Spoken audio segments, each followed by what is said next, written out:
Even knew to dance. No. Usually we got to tell our guests, you got to shake your ass a little bit. He was feeling it. Everybody, podcast number 96, number 5 on YouTube. Jerome, is that right? Yeah, number 5. Right on. It was today we have a very interesting guest. He's got quite the history behind him, and I just found out. Can I say who you're friends with? You can. Dennis Rodman. Oh, I knew he would perk up because he's a big Bulls fan. Yeah. Anyway, before we get started, I want to talk about our sponsor, Olafson and Jones, chartered professional accountants with experience and knowledge in key areas that are important and valued to their clients. They offer a full range of services for corporate, personal, and not-for-profit organizations, providing made-to-measure practical solutions in audit, accounting, taxation, financial management, controllership, business consulting, and more. Contact them at 204-338-5972. Also members here at Fit Club. Let me ask you a question. Do you have any interest in accounting? Or did you glaze over when I was saying that? I have absolutely no interest in accounting.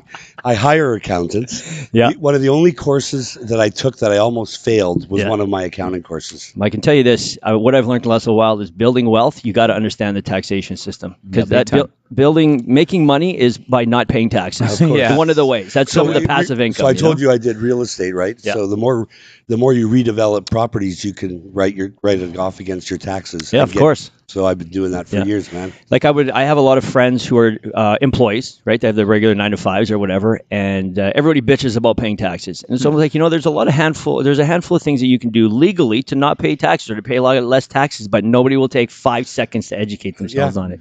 It's crazy. But buy one house and redo it. Yeah. See what happens. Yeah, for sure. Anyways, I'm going to do your intro for you, okay? Just so everybody knows who we're talking with here. Where are you? Oh, here we go. Today's guest grew up in a middle-class family with the greatest parents, but ended up losing everything on the streets.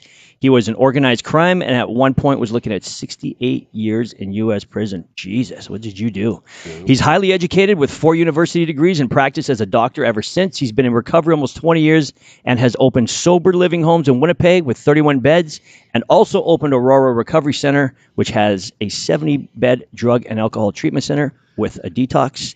Everybody, let's welcome Mr. Ian Rabb. Welcome, Ian.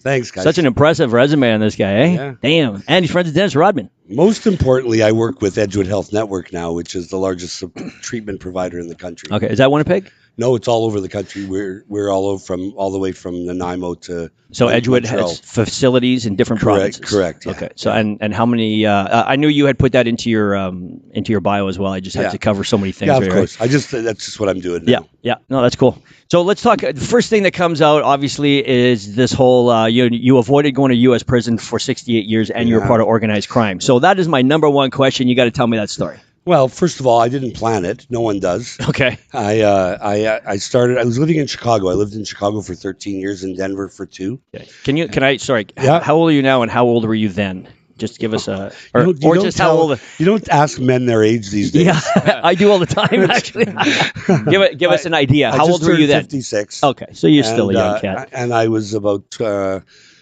Got involved in that world around 28, late actually, 26, 28 years old. Okay.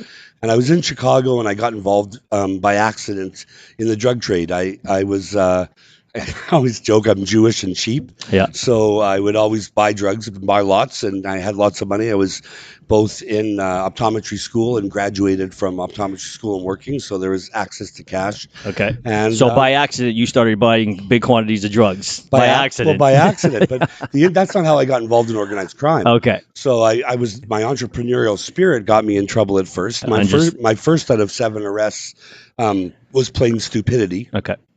But after that, I got connected with some people in Chicago who were very impressed with at the time, ecstasy, ketamine, GHB, that kind of world, which was not part of organized crime at the time. Okay. At that time, it was just really cocaine. The bikers had a little meth, there were no real opiates. It was a different world. Yep.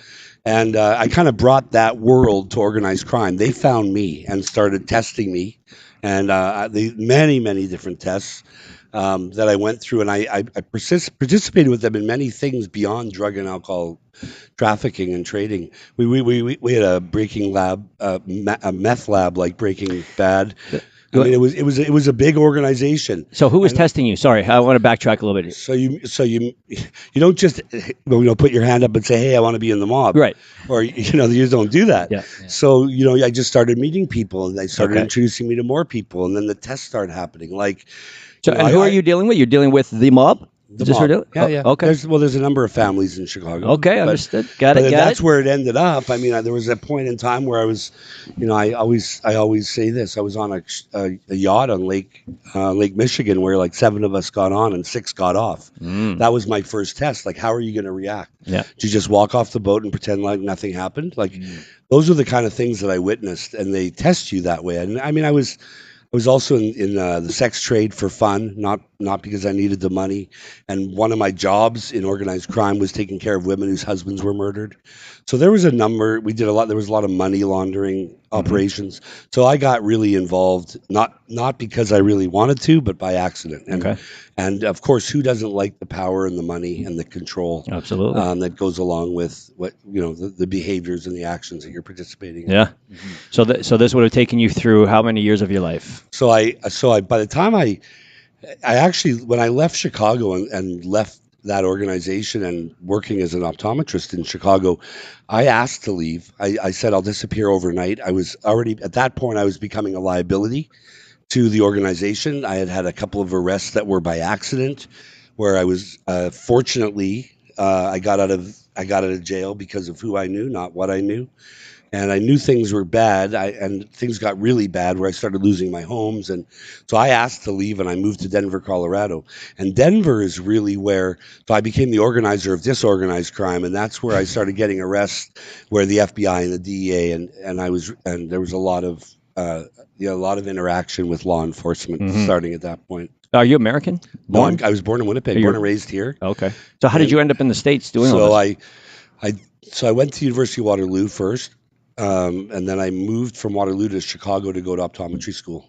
And, really? And stayed there, yeah. And so today you're an optometrist? I don't practice. I haven't practiced since I moved back to Winnipeg 20 years ago. When I got back here, I was not licensed in Canada, first of all, and I went into our family business, which was property management and development with my brother until 5 or 6 years ago. Well, 15 years ago, but really 5 or 6 years ago when I went into the addiction treatment business. Okay. So would you say that the experience of being in organized crime turned you into a drug addict? No, absolutely not. No. You were participating in drugs, I'm assuming, when you were there, when you were selling it. Of course I was. Okay. I mean, I'm a guy that believes that the booze bone's connected to the pot bone's connected to the coke bone, it's connected to the X bone, whatever. And we end up wherever our drug of choice is, right? My number one drug of choice was crystal meth. I used crystal meth almost every day for 11 years. Really? Almost, yeah. And so that was my drug of choice. I still used every other drug around that to go up and down and party and dance and whatever, sex and whatever else I was doing, right? Yeah. But the truth is I don't think drugs and alcohol are the problem anyway. We were talking about this a little bit earlier. Yeah. I think that there's 2 things that happen. That first of all, there's a genetic link to alcoholism or addiction in our family, and there's not a family tree that one of us doesn't fall out of. Let's be honest, right? And then I think there's childhood trauma, and childhood trauma can be fancy or real, right? It could be not making a hockey team. It could be as bad as sexual or physical or emotional abuse. It could be a parent that's ill. It could be a divorce. It could there are so many things that can trigger the trauma in a child. Yeah. That ultimately I think that we search for something, and then that something becomes drugs or alcohol that makes us okay, or sex or shopping or work or whatever it is. I know RJ and I probably agree on something like this as far as using, and I'm going to use this and maybe you'll agree with it, as far as using the excuse of trauma to become a drug addict or alcoholic. Off camera, you kind of straightened me out as far as, I said I had a drug problem, but I was never sexually molested. And you immediately said, well, sometimes it's not that big. Like you said, didn't make the hockey team. Do you think it's fair that we should have people who would suggest or maybe enable that it's okay to become a drug addict or an alcoholic for something as basic as not making a hockey team, or maybe somebody told you look funny or something like that? Like, where's the line that we stop saying, okay, is trauma everything? Right. I agree with you, but it's not a choice. Like how we grow up, and as kids, we grow up in these environments. You don't know what the sensitivities are. There are other things involved, like generational trauma. There's other things involved, like how our family unit works. I mean, it's not just I didn't make a hockey team. Yeah, or whatever. I understand. And the other thing is that there's not I don't think there's an excuse for becoming a drug addict or alcoholic. It's a disease, man. Yeah. No one wakes up and says, I want to be a drug addict. Like I didn't, when the teacher said, what do you want to be when you grow up? Yeah. Drug addict was not on the list. The whole disease thing, I don't know. What do you think, RG? Do you think drugs, would you define it as a disease? I mean, if I woke up with lung cancer, that's waking up with a disease. But if I wake up as an alcoholic, I've kind of been participating in becoming an alcoholic. I don't know if it's a disease. Like I brought it on myself. Well, sort of. I don't believe I had a choice whether or not I used or drank or not. Yeah. Like the choice was removed from me. I had it, for whatever reason, it solved my problem, and then I became addicted. Like it was the solution to my problems, not my problem. Yeah. And then you become addicted. You can't stop. You don't know how many times listen, 4 university degrees, good parents. My dad just died, but my parents were married 65 years. I can't tell you that I didn't come from a good, loving environment. Mm-hmm. There would have been no reason for me to become addicted. And there would be no reason that I couldn't quit because I knew better. But I couldn't quit. Every time I got arrested, I left the jail. Cook County Jail was not a fun place in Chicago. And I left the jail saying to myself, I'm never going to do this again. I can't end up here. Like I grew up in Tuxedo, like like Baba would have been my buddy, Yeah. right? Like Yeah. it was just not a place I wanted to end up. And as I was leaving the jail, I called a dealer or I had drugs at home or whatever it was, but I could not stop myself no matter what. Yeah. The bottom becomes the bottom, but when's the bottom? When do we hit the bottom is the question. Yeah. So like we were talking about, I think there are lots of people that don't cross that line where they, like I said, have a child, get married, a life event, a parent, something, a job, something opens their mind. They have a moment of clarity and they say, I can't do this anymore. Mm-hmm. Like, I'm not going to do this anymore. And they quit and they have a perfectly good life after that. Mm-hmm. Other people, I have known lots that have done that. And then 20 years later, they retire or 30 years later. And the first thing they go back to is booze. Yeah. And they end up in trouble with booze. So I don't think it's really important to sit and talk about why people have the problem. Mm-hmm. People got the problem. Now there's a solution. And I always say to people, it's none of my business if you drink or drug. It is my business if you want to quit. Yeah, fair enough. So anyway, getting back to my point there, so a guy like yourself is going to accept anybody with any problem, and you're going to try and help them as best you can. Do you think there should be somebody like him that stands kind of in between, says stop with your excuses, like you can't use everything as an excuse, like? Yes. What I'm getting at is in the recovery process, I never went through it. Are you enabled? 100%. Do you enable everybody to have a problem? No, everybody has a problem. Everybody's enabled by their loved ones. As a matter of fact, the problem with recovery, the problem with drug addicts and alcoholics is their denial. Yeah. Don't even notice I am lying. Denial Mm-hmm. is so thick they can't even see they got the problem. Yeah. I had no excuse for drinking and using. Mm-hmm. I mean, some psychiatrist at 17 years old told me my mom being sick when I was a child caused me to feel bad about myself and I feel abandoned. I grabbed onto that for 15 years and blamed my mom, my poor mom, for my using of drugs and alcohol and getting in trouble with the law. Mm-hmm. It was such BS. Like Yeah. It was such crap. But I believed it, I believed it until my sister looked at me one day. I was living in Denver with my sister when I hit my bottom. And I said to her, if mom treated you like she treated me, you would have ended up in the same position. And I would explain things that happened. And she said to me, Ian, I don't think we grew up in the same house. Right. So I agree with you on one sense. Yeah. I can say to someone, and I work with thousands of people to this day with addictions. Yeah. I can say to them, look what you've got in your life. You've got a career, you've got a partner, you've got a kid. None of that means anything to them. Yeah. They can't see past their nose. Yeah. They're so full of contempt and prejudice and closed-mindedness. They can't even see what the truth is and what the real problem is. Yeah, see, I think that's sort of my point is we have to stop enabling people that have so many problems. I understand people have problems. I agree. So let me ask you a question. So is there a one-size-fits-all solution to people's problems? Because what Rick is saying is his one-size-fits-all is, listen, stop with your BS, get over it, let's move on. Does that work for everybody? No, it doesn't work for everybody. Okay. Does it work for anybody? It works for lots of people. Okay. Yeah. At a certain point when a person's ready to listen. Yeah. Listen, I call my mom the hammer. I had a mom that said that. Hey, enough's enough. Grow up. Time to grow up. I'm taking away your Visa card at 28 years old. Like it's time, right? Mm-hmm. But you either clue in or you don't. Yeah. My clue in, I think you asked me when we were talking, when I was living in Denver and I became that organizer of disorganized crime, it was a DEA agent that saved my life. Oh, interesting. She had busted us at a meth lab. The FBI was following us. A group of us that were doing organized crime. We were doing meth production and identity theft. And she pulled me aside. She knew who I was. I guess she did her research. And she said, what the hell are you doing with these people? Like, you're educated. You come from a good family. What are you doing? And I know that I don't know why it happened on that day. I don't know what was going on. But one morning I picked up the phone and I called her. And she was the one I said, I need out. I didn't call a family member. I didn't call a treatment center. I didn't call my sister. I was living in her house. I called this DE agent. Really? She showed an interest in me. It was the time when it clicked. And I had a moment of clarity where okay, I got to get out of this. And that was the start of my recovery process.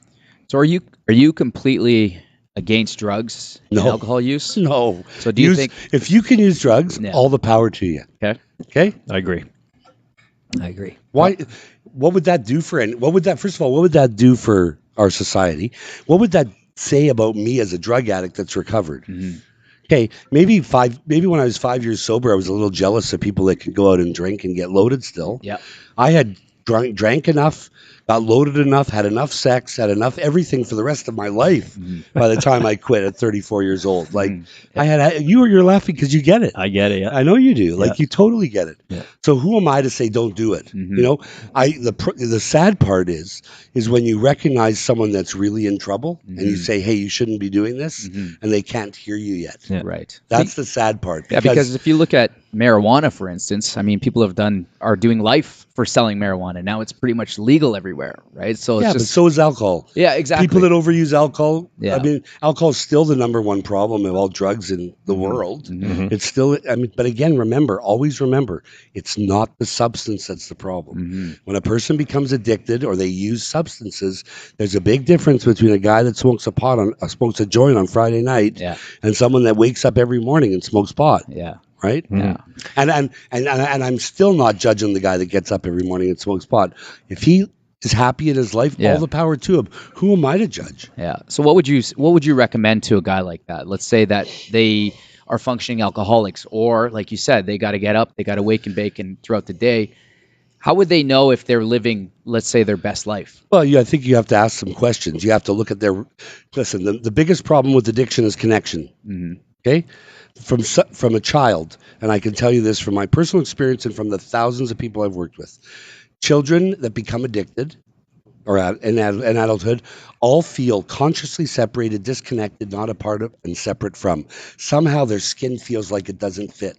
Like there's a hole right in their gut that everybody can see right through. And you can, if you're honest with yourself and you go through your life, you're really an imposter in your life, your whole life. Like people that become addicted. Right. So you really have to think about it in twofold. Right. So I would ask someone, and connection is the problem, really not addiction. It's how we connect to people. Relationships are really the issue. So how are you relating to your wife and kids? How are you are you on your third wife? Should we talk about that? I mean, whatever it's not them. Whatever the question is around. So are your substances interfering with your life? Do you lie on the couch and eat chips instead of taking your kids to the skating rink? Let's talk about life. And then you can start looking at if substances are affecting their life, and then if they really have a problem. So what's a way that somebody can actually do that assessment? Like, how do you categorize it? Like me personally, before I go to bed, I believe in God, and so I pray, and I always rate different areas of my life: my fitness, my family, my finances, and my faith. On your own? On my own. Okay, so every night I do that. So is there something that you would recommend for somebody to kind of just a simple process to start analyzing? If you could teach everybody you come in contact with what you just said, we would have a perfect world. Okay. I know, I'm not calling you perfect. I didn't meet you till today, but I'm telling you, if we could teach people, and I don't care what their faith's in. I don't care if it's God or dogs. I don't it doesn't matter. Funny he says that. God and dogs. Right. That's how it is. Yeah. Right. So it doesn't matter to me, right? Yeah. Honestly, But if we can instill those values into people, we might have a chance to keep people out of addiction. Because ultimately, I don't know. Did you do any psychology studying ever? Have you heard of Carl Jung? No. He's one of the two most famous psychologists in the world from the 30s. Him and Freud. Okay. Freud was his teacher. Yeah. Like he went that far back. Okay. He was involved kind of in the beginnings of Alcoholics Anonymous, although he played a role in the beginning of Alcoholics Anonymous, even though he didn't know he did. And he treated someone of a very wealthy family. They took a boat to Switzerland from America. The guy got drunk on the boat on the way home, but he came out a few years later and said the thirst of an alcoholic and an addict is a thirst for wholeness. It's not a thirst for alcohol. It's not a thirst for drugs. If we can fill ourselves, organized sports work. Like there's lots of things that can work that can fulfill that void and make someone whole. And so really what we're having in our society, and I'm a believer of this, I go back to Carl Jung, we have a problem with wholeness. And everybody is looking for something on the outside to make them feel good. I mean, just look at social media. Like we're developing, whether they have trauma or not, we are developing a bunch of youth that are going to be traumatized and in trouble because of what social media has done. Right. So because they don't feel like they can't compare to the next person on Instagram. Is that what you mean? Or they're trying to, so they're making their pictures look like it, but on the inside they don't feel that way. Their life is not that way, so they're living a lie. And that's the same kind of process that people that I believe have addiction in childhood, and they're not using, obviously, and they move through their life that you're an imposter. You just don't feel right. Like you're trying to, everything on the outside is what makes you feel good on the inside. Yeah. And wholeness is the problem. What about when somebody says to you, I'm still trying to find myself. I want to know who I am. Like, when does that stop? Again, I'm not going to be a judge of that. Yeah. Listen, I want to tell you something. As long as someone is seeking, we have a chance with them. Right. I think that's a very good question. I want to find myself. Go for it. Read every book. Go to whatever you got to go to. Go meditate. Go do. I have to say, I tried everything before I tried the 12-step fellowships. 12-step fellowships. I tried everything. I remember I met a girl and she, wanted me to lie under a copper pyramid with different stones all over my body. I wanted to sleep with her, but the truth is that I really was, honesty. I was looking at, I was searching for a long time. I lived in Israel for a while. I'm a Jewish kid. Like I was searching for an answer for a really long time until I ultimately found it. So do you think people actually come to that conclusion, like, this is who I am, like, this is what I do? In what way? In any way, right? So I had a discussion with a guy yesterday, and he wants to do this career, and then 5 minutes later he wants to do this next career, and 5 minutes later he's doing a different career. So he's like, I'm always searching myself. I look at it as like, hey, yeah, you're bettering yourself. But I'm a person that's like, you pick one thing, you do it awesome. But again, one shoe doesn't fit all. That's true. Yeah. And some people need multiple things to do to be successful. Or feel fulfilled. Or to fulfill themselves. But again, who are we to judge? Yeah. I mean, if that guy asks for help, we help. Yeah. If the guy just wants to flander, let him flander. Yeah. I think that takes a lot of learning. That's kind of what I've been working on this year. Hardest thing I ever had to learn. Yeah. You see, everybody I met, I found recovery at a certain point in my life, and then I thought everybody I ever met that I came in contact with, that I needed to teach them recovery. Like I had to get them to that point where the ultimate surrender, right? That one big surrender where you just give up and say, okay, I'm willing to do anything. You give me directions. Yeah. I mean, that doesn't really work with addiction because addicts are the most defiant, grandiose, terminal unique people in the world. You have to know that about them before you start working with them, because ultimately I'm a firm believer that, addiction is an ego-based disease. We have an ego that's completely obsessed with itself. So how do I look? How do I feel? What do people think? What do people say? And then we create lies through our whole life to feel good, ultimately, until we get to ourself. And that seeking for self is really the answer. I agree with that 100%. The whole worrying about what other people think and you trying to appease what you think they expect of you, I think that's very true. And I think when you can finally get to the point where you, and I hate saying this because this is such an oversaid thing, but not caring what other people think. And you should care what people think. Like, it's important. I care what he thinks. I care what Jerome thinks. I care what my wife thinks. But I don't care what everybody else thinks, you know? And I think if you can truly, truly get to that point, you're going to, like you talk about the ego and pride, and you can start doing things in your life that are going to take you to another level because you're not so concerned about looking stupid or foolish or something. The truth is, it's none of your business what other people think of you. That's a good point. That's their business. Yeah. And if they want to think bad of you, that's their business. So why are we so tied to that? Why do we give such a shit about that? Why do you think? I think it's grown over the year. I think it's always been an issue. People pleasing, all of that stuff has been a problem forever. But I really think that now we're in a period where that's really serious. I think that maybe honestly COVID might have stalled that a little bit. We kind of, no one's out, it's put people in a place where they've had to really look deep within. In a lot of cases. I love it. I think there's some good things about it, right? I don't know how we're going to come out of it. Like, I think we're going to come out of it with huge mental health issues, huge addiction issues, lots of discontent, and then there's going to be a whole other group of people that have found complete contentment, peace, joy, love, family. Like, their priorities have completely switched. So let me ask you two questions. Number one, do you think that it's okay to lie to yourself? And it means like this. People think that I'm a morning person. I'm not. Every morning, I'm just as tired as everybody else. I do not want to get out of bed, but I have to motivate myself. And motivation to me lasts for about 5 seconds. I either have to get out of bed and go, or I'm staying in bed all day. So I lie to myself saying that you got this. I really don't. But I say that to myself to get myself going. Do you think it's okay for people to lie to themselves in that sense? Of course. Why are you calling it lying? Well, because I don't feel that way. I know, but why? But it doesn't matter if you feel that way or not. Maybe it's just motivation. Yeah, true. So words are a really important thing and how we use them, and thoughts are things. So really, it really depends how you use that, right? You're telling yourself it's a lie. No one else is. Maybe no one else cares. That's right. You're just getting up in the morning and you're ready to go. Second question: what is happiness? Oh, come on. So what is happiness, Do right? we have 10 hours? Like, what is happiness to you? Like, right? How is somebody living a happy life? It's a great question. Let's go around the table and let's answer that question. Okay. What is something that makes you happy? Right now? Yeah, right now. Ian Rabb, what makes you happy? I'll tell you, my dad just passed quite suddenly, about a month ago. And one thing that makes me happy right now is making sure my mom's life is full. And that I'm kind to her. That's pure happiness for me right now, that I can be there for my mother, especially after I blamed her for all my problems for 20 years. Yeah. And did you ever address that to her and say, listen, I know I blamed you and I'm a piece of shit? And I still do. Yeah. I still do. What'd she say to you?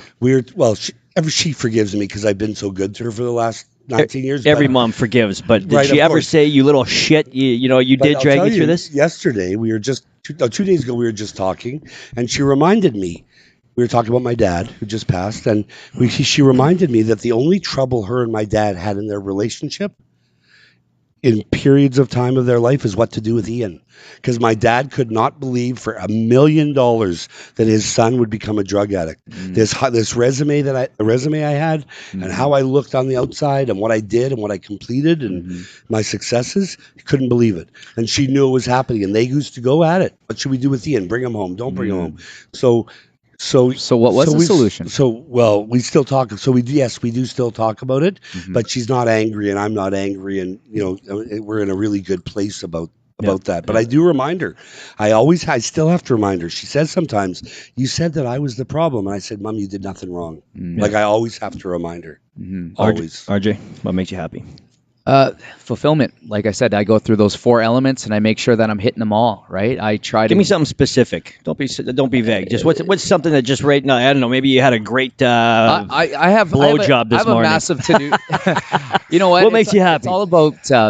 It's all about delivering, right? I'm a man of my word. I get a lot of things done. I create a lot of action. You want success? I'm here. We'll grow it together, right? For me to be successful, a great fulfillment day is when I banged out I have a list of reoccurring tasks, and then I got my next list, and I get those all done. When I get those all done, plus I'm a great dad, plus I'm a great husband, Like, like I said, I rate myself. And so if I feel like I'm sitting at close to 4s, I don't know why I go at a 4. If I feel like I go at, I'm a 3.8. I always give myself a 3.8. But he's asking you a different question. That's happiness to me. But is happiness seeing your son or daughter? Happiness is seeing my business grow, my friends grow, my family grow, and myself grow. How's that sound? Yeah, sounds good. That's good. Yeah. What makes me happy is my condo. I got a brand new condo. That makes me happy. Good. It makes me happy that I see my neighbors across the street who own houses shoveling snow, and I don't do that shit anymore. That makes me pretty happy. Coming here and sweating 30 minutes a day makes me extremely happy. Being around people like RJ and Jerome that get fired up, and we're just on a different level than most people. We're loud. We do silly things. We laugh. And especially a guy my age, at 45, we're supposed to be serious and we're not supposed to move really that fast. I'm not supposed to wear short shorts or pink shirts. Yeah. And exactly. Sour, kind of bitter towards the world. And I was lucky enough to not get sucked back into that world where I used to be. So something like that makes me happy too. Yeah. I think there's things that are, like I just said, an action that just happened with my mom. Yeah. But it makes me happy to save people's lives. It makes me happy to reunite family. I could go on and on and on about the true things that make me happy. When a guy's eyes light up that I'm working with and they finally get it. Yeah. Oh yeah. And then they stay sober and they get a life and they get married and they get a career and and their family comes like that. I get blown away by that stuff. Can you? I know. Sorry, I know everything's anonymous. I get it. But can you give us a story of a success story? Change the name, change the gender, just whatever. What was something that really, like, you remember this person? It was just they were just down and out, and now they're champions. Yeah. So it always brings tears to my eyes. There's a number of them, but there's one guy. I was in the property management and business, as I said. He got early in recovery, wanted to be a plumber. So, of course, I introduced him to a plumber, and he started working with him. He thought he was stupid. He didn't think he could ever amount to anything. And now he's doing his master's in social work, helping people, like, in a relationship, in a great relationship with his parents. Like that to me is a huge success. I have another guy who was down and out at a young age, who's a pilot. I have another couple that are firemen and paramedics with families. Like, I could go on and on. Roland, I mean, like, you should have seen that guy 15 years ago. Yeah. Okay. He cries now. He cried a lot then. Okay. You know him very well. That's so funny you say that. Yeah. Like, I mean, he's one of my closest friends. But I mean, like. So there are lots of things, and every time I talk to him, I get happy. He's got a great a life now. Yeah. So I get happy when I get happy in business. I'm working on some stuff in the psychedelic plant-based industry. Yep. Like that stuff excites me, makes me happy. There's lots of things that we can do to make ourselves happy. Yeah. I think it's most important. One of the tricks that I've done over the last number of years since I got sober. Before bed every night, I write a list of things I'm grateful for. And the first thing I do when I open my eyes, before I look at my phone, before I turn off the alarm and I read those 12 or 15 things that I'm grateful for from the day before, and it changes my whole day. Is it a different list every day? Every day, different list. Yeah. Eh? That's a really hard thing to do. It's an impossible thing to do. I was but doing it's that so for a good. long time. Just write 3 things I'm grateful for, and I would sit there for 10 minutes. Why? I don't know. It's tough. I agree. I don't know what I would write down either. I guess my condo. I always go back to the condo. And then you feel like it's boring because you write the same thing. Yeah, It's like, yeah. I'm grateful there's for my, so many my things to friends be and- grateful. I mean, those things. There's those things that are pretty obvious, but like, I'm grateful for spirituality. Like, what would we do without looking in? I feel bad. That's where I feel bad for people, especially in this world that we live in. And I'm not talking about God or religion, Right. but I feel bad for people that don't look within, Right. because that's where all the answers are. Yeah. Conscience is everything. Taking a moment to yourself, assessing it. Yeah. Looking at your failures and your successes of the day, like those kind of things really can help people grow. And then ultimately when they grow, there's such a domino effect in everything we do. You've probably witnessed that in your life. Look what you're doing. You guys are doing. But there's such a domino effect of the excitement that we can create in other people. And that should reflect back on who we are as people. So you said reflect on the good and bad things that you did of the day. A lot of people get caught up in just the bad. Always. So what is your recommendation as an expert? Like, how do people overcome that? Or, if they start making a list in their head, all they're probably thinking about is the bad. Create a spreadsheet, right? With positive things. And You said you're not an negative things. accountant. Yeah. Sorry, I'll have someone create Good drug a dealers know how to spreadsheet do for me. spreadsheets. Good. I'll have someone create a spreadsheet for me. Okay. But have a spreadsheet with assets and liabilities. Did I lie today? Was I was I kind today? Like you could write about 10 things down and just check them off every day and look at your patterns in a month and look at your good patterns and your bad patterns. There's so many little things we can do. I mean, listen, there's a reason that so many people have written self-help books, right? But there's so many things that we can do that are practical and take minutes. Like how much time do we spend wasting time? Yeah. Right? Like we waste so much time in a day doing stupid shit that you can, if you can find those 5 minutes to keep your mind positive, I think it really helps. I was going to ask you going back to the happiness question. So should happiness be chased? Because, what makes you happy? Is it, do I go over here? Do I go over there? Like, how does that work? Like, I know happiness is such a big term, but I think that I think we're both too small. All three of us are too small to define that, really. I mean, should it be chased? I mean, I think we should chase happiness, but are we chasing happiness? Or again, is ego involved or not? I guess is really the question. Okay. When you're looking for define ego, sorry. So, edging God out. No, I'm just joking. Ego meaning, what's really in front of us. I mean, I look at things that are healthy ego and unhealthy ego, right?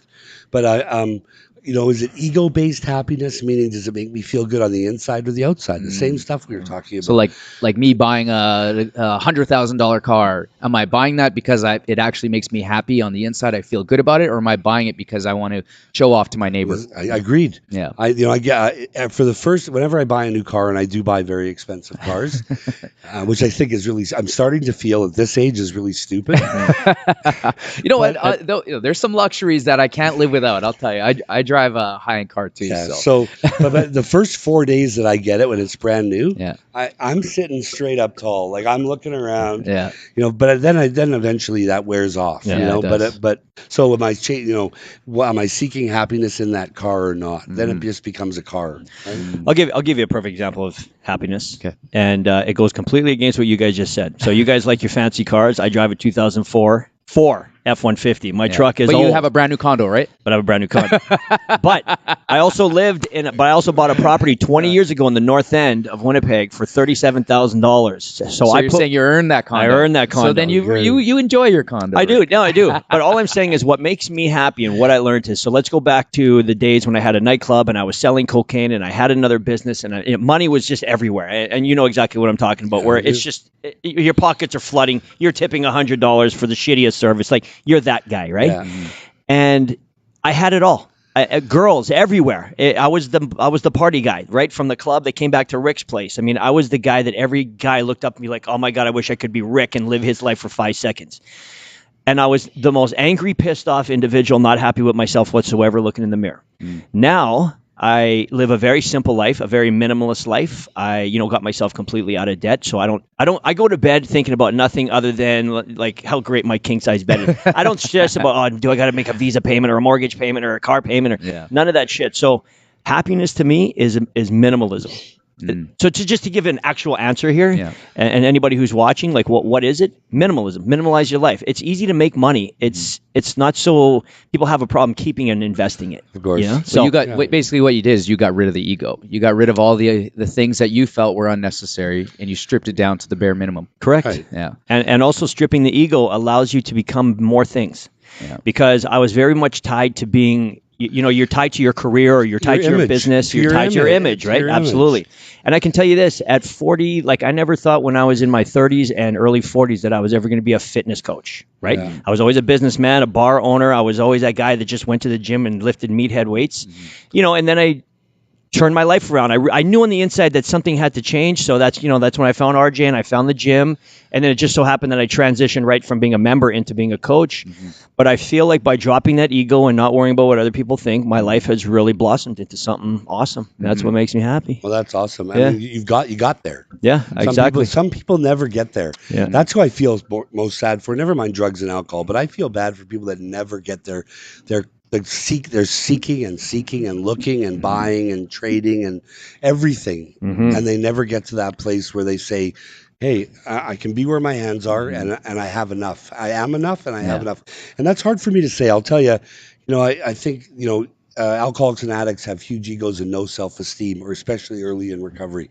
They just think they're the shit, but inside they feel bad, and that feeling bad can stick with Yeah, you. that's true. That's exactly what I felt. Yeah. And that feeling bad can stick with you. Like I can go there in a second sometimes. I have to, the battle with addiction is not just when you get clean and sober, it's for the rest of your life. And you are constantly battling that feeling. True humility is being okay with yourself as you are in this moment, right now, in this time. Like I always say, can you live there? And where is there? In between the clap. Like, can you live there? Because that's all we have. That's all we have. And if I can stay there, I can have a pretty fulfilling life. Is the minute I get out of there, I'm done. I'm done. Like I said to you earlier on, the gym has not been a great part of my life over the last 6 months. I look in the mirror and I criticize myself terribly instead of just saying, hey, it's time to go back. Yeah. So just to give context to our viewers, because a lot of our viewers are from the gym world, the happiness, and I don't think that there's anything wrong with chasing fancy things, shiny objects. But like you said, you have to put it into context and you have to enjoy it now. So in the gym world, it'd be like somebody wanting to lose 10 pounds. You could look at that person and from the outside, somebody's like, what 10 pounds do you have to lose? Well, that 10 pounds is 100 pounds to that person. So never mind. Don't worry about what they're focusing on. And if they're driven by the next 10 pounds and the next, I'm the last person to stop you from wanting to get better. Yeah. Right. Yeah. And so if that person is wanting to chase the next 10 pounds, as long as they are here mentally. So a lot of people will say, you know what? I only lost 3 pounds this week. And then the rest of us are like, 3 pounds? What are you talking about? That's great. Right? That's great. Keep going. Go for the next 3. No problem. Yeah. But if they get into that negative like mindset where it's like, I only lost 3 pounds. And then the worst is when people give up on themselves. Right? So they're like, I only lost 3 pounds, so I'm going to go eat cheesecake. Right? That's where I'm upset. If you're 3 pounds and you're negative, we could turn that into a positive. Let's keep it going. Yeah. Let's go to the next 10 pounds. You may be only 10 pounds right now, but let's go. Let's go to 0. And no so problem. what if you eat cheesecake? Exactly. Yeah. Enjoy it. And that's the key, is that you got to enjoy the journey. So for everybody out there that wants to chase shiny objects, get the nice condo, get the big house, I say do it. Do it. But do it with the right mindset. Yeah. And for the right reason. And the right reasons. And just for the record, my next vehicle is going to be a brand new Range Rover. There you go. So I'm going from my 20-year-old Ford to a Range Rover, but I'm going in there to pay for it cash. I'm not going into debt for it. I've had 3 Range Rovers and now I have 2 BMWs. Yeah. Okay. You're much better off getting a BMW. Oh, I don't know. I'm a Mercedes guy. Whoa. Let's have a little car talk here. Why? Tell me why. I just had problems with them. I loved them. It felt good in them. Yeah. They drive great, but when I got into an X5, Yeah. I was X5s are nice. I was like, I'm done. Like it's more like a anyway. I would tell anybody, unless you have a guy, always get new. And the reason why you get new is because of the warranty. Yeah. Unless you want to take a full day and get stuck at Canadian Tire fighting with some guy over your tire, then, for me personally, I would rather just have a guy take care of it. Mercedes, they come and get my car and they go and warranty it for me. Same with BMW. Yeah. Anyway, that's a whole mindset of its own. Listen, that's like first world problems. It is big time. It is, yeah. Not having to shovel snow. Yeah, exactly. No. I earned that. Yeah. I earned that. There's 20 So you're an earn it type of guy. So your advice to anybody is, and what Rick is looking at is the people that are always in the rat race, and then so they get ahead and then they buy something that they can't really afford, so they have to continue to put in more hours, 100%. spend more time away from their family, spend less time on their fitness, and then they're always trying to earn more money. What I heard from him, I did hear the Range Rover part, but what I really heard is that he wants to pay cash. Yeah, Like he wants to earn it first, then listen, I've been, again, and I'm not this way. I have lots of debt. Well, I own real estate too, but I have lots of debt. Yeah. But I was looking at my mom and dad's life, who have been quite successful in their own life in real estate and other ways, and they have 0 debt. Like there is not one, like every visa's paid off every month. There's 0. Like I can't even imagine a life of 0 debt yet. Yeah. I think that would be an incredible thing to get to if we could in our lifetime. Yeah, well, you breathe easier and you weigh less because you don't have the weight on the world on your shoulders. Yeah, it's a different feeling. You know, one thing I really discovered over this COVID is that everything will work out. Like as long as you're going in the right direction, things are going to work. I've seen people at the very bottom, and you've probably seen many of them. Yeah. and somehow their life just works out the way they want to work. And I think about a conversation I had the other day where a guy wanted to go into a different industry. And I think that it's great, but people got to realize whatever you're doing right now, it doesn't matter where you go. Whatever you're doing right now, you're going to continue to do it. During COVID, you would think that I would chill out, do less. I actually did more during the lockdown. You're right. There's things I did more of and things I did less of, interestingly, being isolated so much. Yeah. But I think that it's more about what you think. Mm-hmm. You put good into life, you get good out. Yeah. You put selfish, self-centered, self-seeking actions into life, you're gonna sink. You get a sink. Like it becomes that simple. And we started this discussion in recovery. It's the same in recovery. Mm-hmm. So we you were questioning whether it's a disease. Of course, it's a disease. I mean, it's a disease in the DSM. It's a disease based on what doctors think. Mm-hmm. But really, it's the whole process of recovery over the years. I'm not any more recovered at almost 20 years sober than I was at 3 months sober.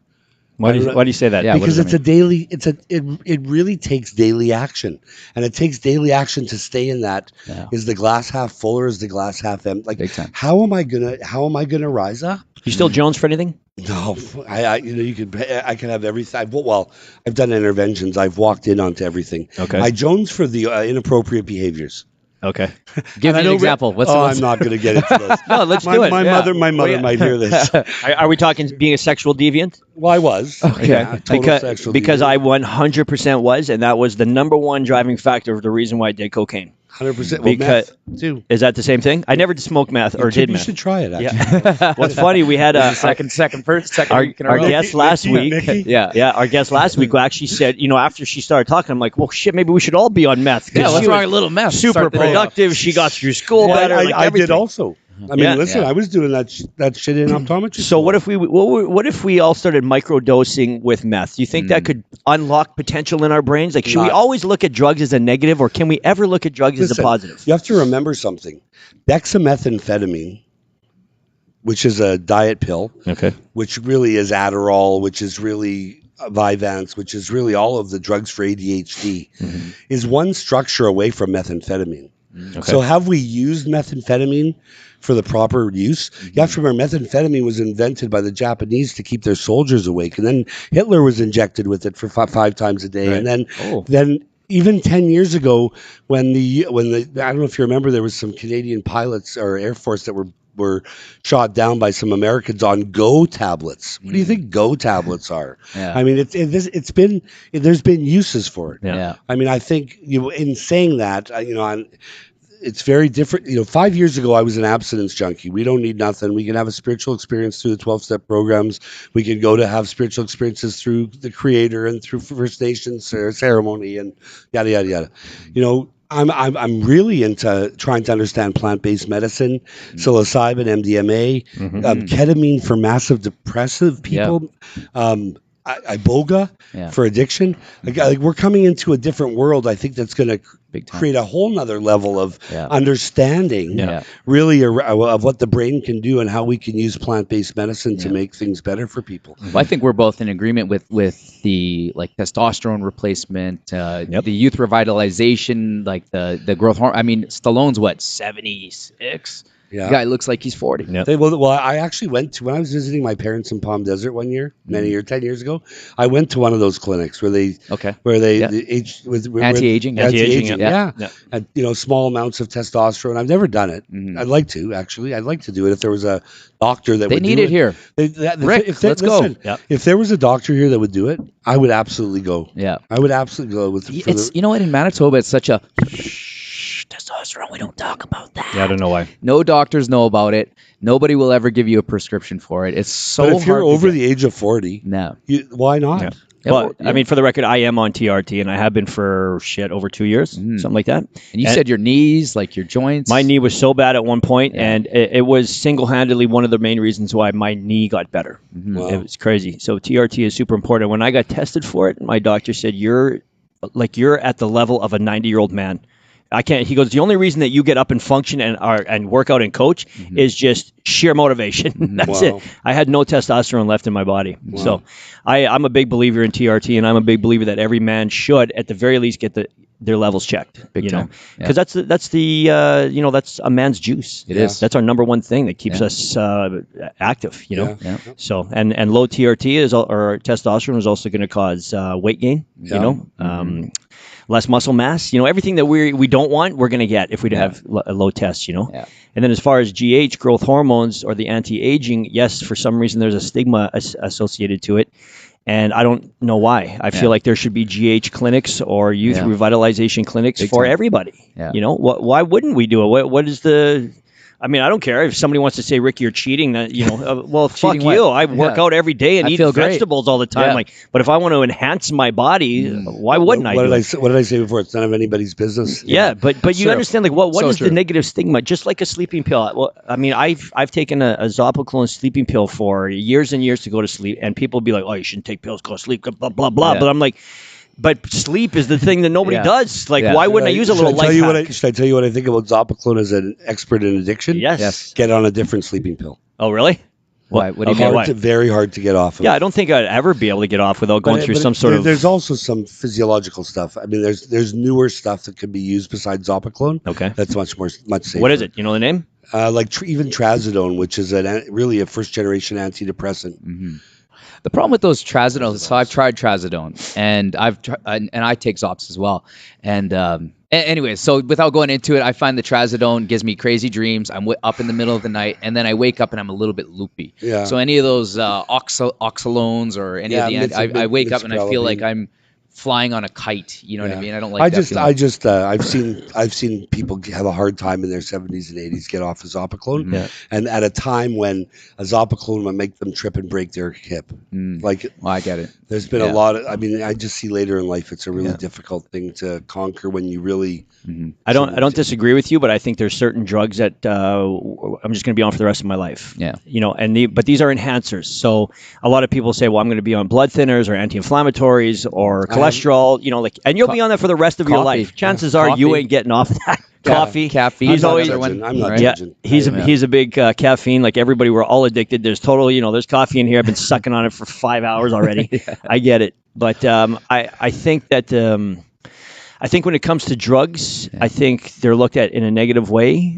But I think there's so many positives to it. The problem is the abuse that we all go with. Yeah. Because I mean, Percocets, goddamn, that's the best thing. But 1 is great, but 7 is better. If you like to drool all over yourself. So if you're into drooling, to answer your question about why is this not prevalent here, and I think that it is prevalent. I just in Manitoba we're very far behind. And look at the gym. Okay, so women used to look at gym like, hey, I go to a gym, I lift weights, I get bulky and huge. Right now that stigma's gone. Obviously, 90% of our population here are women, and they're lifting like I had a girl lifting 120 pounds there. You know what I mean? So I think that right now, I think that we're 10 years, if not further away from it. And I think guys like you and me are upset because this type of thing should be accelerated. It should be more known about the addictions, the opportunities that people have to get out of their addictions. I think that what you're doing isn't as known. I wouldn't have known about it until we started talking about this stuff maybe 6 months ago. Yeah. I didn't know there was help out there for people. So but the truth is, I mean, let's talk about addiction help. There isn't good help in Manitoba.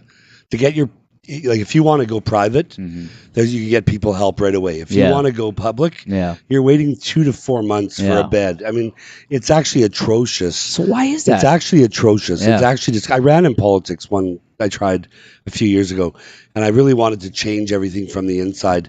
I think it's disgusting that if you have cancer, I don't think it's disgusting if you have cancer, you get treated right away. Yeah. But I think just like cancer and you get treated right away, a person that's ready to get help with their addiction should be treated right away. The stigma, I'm sorry, it's better than it's ever been, but it's still out there. Yeah. It's still, I mean, even some of your comments early on about it really being a choice. Drinking alcohol is a choice. It's not a choice for an addict.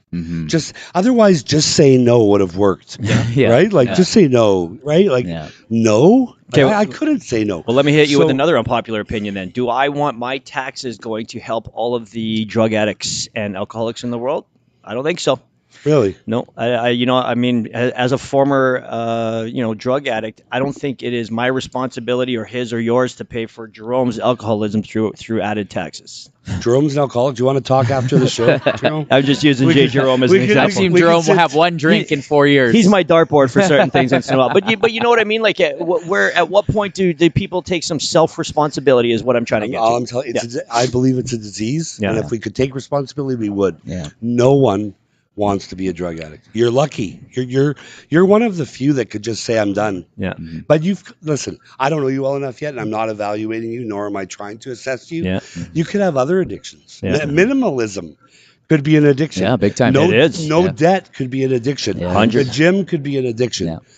Human growth hormone, like whatever. Yeah. They all could be considered addictions and used for the wrong reason. Yeah. Yeah. So I haven't assessed you enough, and those things are not causing you to. Well, you just need assessed me treatment. perfectly. They're not- Fucking they're- perfect. You know what? I think it comes They're down. not, they're not causing you to go to treatment tomorrow, Yeah. but some other addict that might be on other drugs, Right. and opiates can't get off. And if you have give, right? So like our taxes, we're like, where do I don't really care if it's going to go to an alcoholic or a druggie.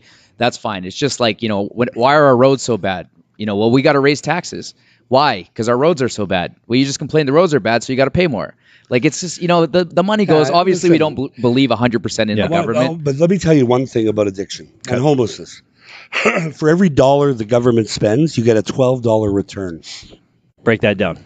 What do you mean? So, different than any other cancer or other diseases. If you spend $1, and you get someone's successful, and it's not $1, it's usually 20,000 or whatever, right? Okay. But 20,000 saves 20,000 plus times 12. No more interaction with the law. No more interaction with the hospitals. No more ambulances. No more police. No more correctional facilities. No, So it's saving you money. not only that, point. It's a good point. they get a job. People get a job and start working and paying taxes. They help others. Like they have a family. Like there's so many contributing factors to helping someone within homelessness and addiction Yeah. that it's so different than any other disease because all of our medical budgets are spent. All of our correctional budgets, like all of our families' budgets are spent in every province. It's not just Manitoba. All of that money is spent. So why not spend it on helping people get better versus helping people get Return on investment. Now Return you're on speaking my investment. language. I get it. Right. Yeah. One for it's $12. Yeah. Okay, I see it. Where in business can you make $12 on every dollar Yeah. other than cocaine Math. or methamphetamine? Right? But no, meth it's about 24. $25. So it's certainly not much legal, right? Not much legal. But you know what I'm saying, I do right? know. Like so I'm like that's why I'm in the addiction. That's why I'm in the addiction help business. That's why I became an interventionist. That's why I do interventions with families. That's why I went into the private drug treatment business. I started Aurora. I'm not there anymore, but there was a definite need. And should government be paying for everybody? Yes. There is a problem with that too, in that everybody thinks that they can get help 14 times. Right. I'll tell you something that what I've learned over the number of years that I've been doing this, which is almost 20. In the business, I started a charity. I have a charity. If anybody that wants to help it, called 210 Recovery and Destiny House for people coming out of treatment centers. Everybody has to go there. They have to work. They have to get a job. They're not flop houses, right? And then there's reasons for those principles that are engaged in all that stuff. But what I've learned over all these years in doing this work, if someone has skin in the game, they have a better chance of success.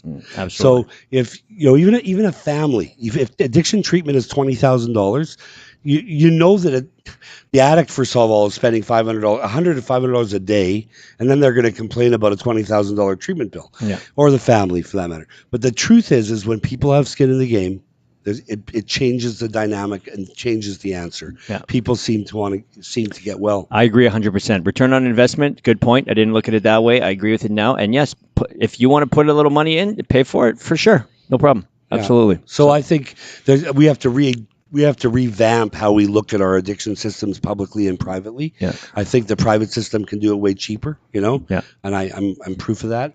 But families have to pay for it. So there should be private public partnerships, and people that can afford 10 grand should pay 10 grand, and people that can afford 20 grand should pay 20 grand. I agree.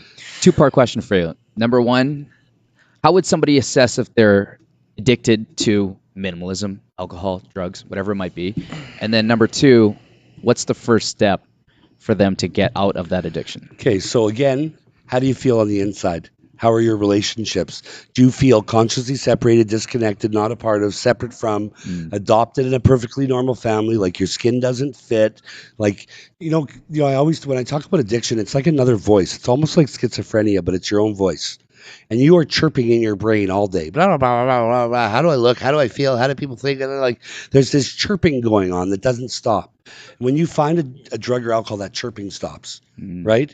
So really what happens is, how do we quiet our minds without drugs and alcohol? Right. So when I go and trying to assess someone, I always go to those places. How did you feel as a kid? Like, did you feel like you didn't fit? Like, did you feel like everybody was talking about you? Did you always think, was your mind going all the time? Did you feel like that? From the time I was 4, man. Really? For no reason. Like, if you would have looked at my life from the outside, good looking, girls, hockey, sports, every club at school, popular. Like, there was nothing, like, none of my friends would have predicted that I became the addicted person in the group, right? Like, everything from the outside looked normal, but on the inside, I was in pain. Like, I just didn't know where I fit. My skin never felt right unless I was drunk or high or doing that stuff that made me feel like Superman. Yeah. And then the drugs stopped working. At some point, you're doing that shit, and you're like, "Oh, I'm such a loser." Yeah, I know. It makes it worse. It makes it worse. Yeah. Right. So what's the B? The answer. How do I get started? How does somebody some get started? specific answers, like what can somebody do? Like, let's just say 5 top things to turn your life Like, around. people could be addicted to food, right? I'm addicted to eating cookies at night. So how do, like, I'm addicted to alcohol. Well, according to you guys, just stop eating just stop eating cookies. yeah. That's right. I mean, you guys got that is my answer. That's Stop right. fucking Stop eating eating cookies. cookies. Stop Throw 'em buying out. cookies. Right. Get Throw 'em them out out. of your I house. think it's more complex than that. But I do think that, we have to look at where our lives are. Most importantly, again, how are we connected to other people? Yeah. How are our connections? How are our relationships? What does our family look like? How am I feeling on the inside? Right. It's not the cookie that's the problem. So would you say seek a community to be a part of? That's would one you say? thing. I was talking to you about Carl Jung. And Carl Jung did say, one thing he said, as a resolution to this feeling of not conscious separation, he said, honest communication with friends protected by a wall of human community. Okay. Honest communication with friends protected by a wall of human community. Not a gym is that. Yeah. A church or a synagogue is that. Self-help groups are that. Like really get connected to a group of people you can be honest with and share with, and ultimately you'll see the changes. I went into a few high schools about 10 years ago, and I usually went in and spoke about drugs and alcohol, but I went in and did a couple of experiments at a couple of these schools, where at lunchtime we created sharing circles, where people could come and talk about their feelings. And there was changes that happened in the dynamic of that high school just by the fact that people felt there was a safe place they could come and share. So creating those environments, I think, are really first steps in really. I mean, that's why First Nation culture works. First Nations, that's sweat lodges and sharing circles and smudging. I mean, anything we can get connected to that has meaning, right? I mean. What about nutrition? What about nutrition? I'm a firm believer of that. When I'm in the good, right now I'm not in the good with the nutrition. Sure. As a matter of fact, I think I'm going to try isogenics. You probably have a feeling about that, but and the gym. Like I think I'm going to try a couple things. But when I'm off, I'm off. When I'm on, I'm on. The question is, how do you not beat yourself up, right? Like, how do you just say, okay, I'm off right now? Well, like you said earlier, my off right now is, okay, I'll order gondola tonight. Yeah. Instead of my off right now could be, hey, I should have a veggie burger with no bun. I think, you're asking some really good pointed questions, but I think it's a little bit more complex than that. Well, I think you answered it, though, is that if you think that you should assess your life, you're talking about assessment, assess where you're at, how do you feel, and then you can determine if you need to make change. Right, but if you're addicted, you're in denial anyway. You're lying about your life. We have to remember there's so much lying that goes on with addiction. Like, you lie to yourself, you believe your lies, your family, you tell your family lies, your friends everybody around you is in this lie with you. And you can't see past your nose and you can't see past that lie. So the most successful business that I've had is my intervention business. When you can actually bring 6 or 7 loving people together in a loving way to intervene on an identified subject that's having problems with drugs and alcohol and going to completely train wreck their life, you can actually have great success because you can create a surrender in their life. So really, enabling is a big problem. Like there's always one enabler in every family. There's always one angry person in every family. And the family is just as sick as the addicted person. And what I've learned in the last 5 years more than previous, if you don't treat the whole family, you're going to have a failure with even the person that's the identified subject or the addicted person. So the 5 people that they surround themselves with. 5 close people that can, we want these 5 people to get a yes answer from them. So it's a little bit more manufactured than yes, the only 5 people they hang around, because you don't want 3 addicts that are going to drag them out of the house. You want the good girl, the friend of theirs in high school that dropped them because their addiction took over, or you want the ex-wife or the ex-husband or the kids or the parents or people that are really have an influence on that person's life. So a guy like me probably wouldn't be good at an intervention, eh? You actually would be great at it. Actually, you'd Stop drinking, you fucking asshole. That'd be my thing, as opposed to We're showing actually going to be opening up a booth. You and actually, Rick's going to stand you there. actually would be good at an intervention. Yeah. Yeah, it would be like, because often I'll say, well, first of all, I walk in the room and often people say, I know who you are, let's go. Like there's no intervention. Oh, yeah. Because I've been doing it for so long and I'm so public about it. But, there's often times when I'm like, hey, man, shut up. Get in the car. Yeah. And like the intervention is over. You're a spoiled brat. Get in the car. Yeah. Which you would be great at. Yeah, I would be good at that. And I think that's the only part that I'd be able to tolerate, because I remember how I was, and I know I was surrounded by junkies and alcoholics, and the lying and the manipulation of their boyfriends or girlfriends or family, and just the basically the manipulation, right? The 1 second they're feel sorry for me, the next minute they're yelling and screaming and they're trying to throw down with you like Jekyll and Hyde. It just drives me nuts, and that is why I am such a proponent of not drinking, because I found when I had the club how people were Jekyll and Hyde. They were your best friend. You guys were solid. It would be like him and me as a friendship, and then all of a sudden he'd have a bunch of drinks and we're straight enemies. And I was just like, how the hell did him and I go sideways? You have that relationship. So that's a really good point, because I believe conscience has a lot to do with this, right? We were born with conscience. It's deep down within us. It knows right away if we're right from wrong. And I think a lot of, in your recovery, like what I see in you, and I'm not really assessing you, but I am a little, is I see you like you're the ice melted from your heart and you developed a conscience again, right? Like it's very hard to have a conscience in that life that we are living. Yeah, it is. It's very hard because you can't feel, because you're destroying people's lives. Like you are really, like you're responsible for destroyed lives. Yeah. Not it's their choice or not, but whatever. Yeah. But the truth is when conscience comes back, we have the world at our fingertips. Yeah. Conscience is a great thing. It's funny you say that, because I live with a little bit of regret from the whole selling of drugs. Like I've looked past it. I've completely cut that life out of, or that part of my life out, especially the friends and the people. But there was a time when I was selling cocaine, and there was a guy, he was a little bit older than me, a real charismatic guy. And he worked within the medical field as far as like selling medical equipment. And he owed me money one time. And normally it was never an issue. And I would cuff him thousands of dollars, because he was guy had a job. He was not a degenerate. He had a great car. He looked great. And then all of a sudden one day he decided he wasn't going to pay me. And I went and paid him a visit, and which he called the cops on me, and the cops came down and said, don't you ever go over there. And I was not, and his parents were there, and I was not mean to the parents. I was just like, hey, is he here? No, he's not here. Okay, tell him I stopped by. Of course, he took that as an aggressive way, because he wasn't there to see the context of the conversation. And he was guilty. Exactly. And he knew he was wrong, so he needed to flip the script by trying to come back to me. Anyways, that didn't solve the problem, so of course it went in a different direction, where I sent somebody to go and talk to him, and then it really went off the rails. And at that point, we completely went sideways, and the relationship was very hostile. He did end up making small payments through a friend, but it wasn't enough to cover. Fast forward about 6 months, he walks in out of the blue. So now we hate each other, right? We had the fuck you conversations, and you're dead to me. Fast forward, I'm going to say 6 months, maybe a little bit longer. He comes out of nowhere, clears up his debt. And that was it. And I was like, holy shit. 2 days later, he's dead. Oh, wow. He's dead. He OD'd. Wow. Had an issue, and not on cocaine, just took a bunch of pills and died. And I just thought to myself, so 2 days before that, he must have been knowing that he was going to do this.